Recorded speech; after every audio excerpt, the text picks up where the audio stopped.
What's the value of social emotional learning and why is the learning environment important? One of the things we want to connect to is research. So research is important in as much as it helps us to know what works, what doesn't work. And one of the things that you're seeing here on your screen is just a summary of some research about social emotional learning and how much it actually influences student learning. And what we mean by student influencing student learning, we're talking about what actually works to accelerate student learning. And this research is from an organization called Visible Learning.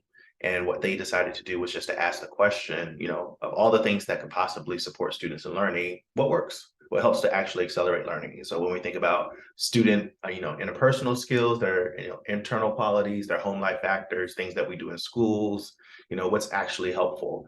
And what their team found was that almost any and everything that we do in support of students in schools has the potential to accelerate learning. But we know that some things matter more than others. If we can clarify what those things are, how can we be really, really intentional about shaping our supports around them? And so what you're seeing here is just a list of some of the things that they researched and how much it actually impacts student achievement. And I'll say here that everything that you're noticing here on the screen has a positive impact, but you see the rank order here, how much it actually influences student learning by factor. And so when I think about self-efficacy, that's student academic self-esteem.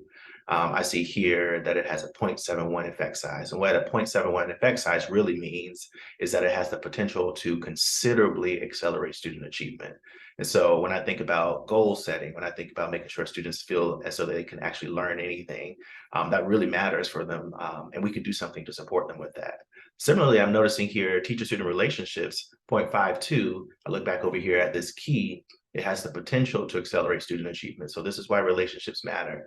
Helping students build self-regulation skills. So thinking about what's working for their own learning, I see that that matters as well. And so I share this because we're going to talk a lot about what it looks like to build a learning environment for students that really support them in building their own self-efficacy and how we use relationships to do that.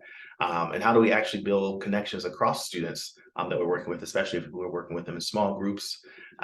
Maybe you're working with a student that has a different identity than you in some way. How do we create belonging and inclusion for those students too? Because we know here that it matters. And so I share this because it's important to research both student skills, developing their sense of identity for sure, but also thinking about the learning environment.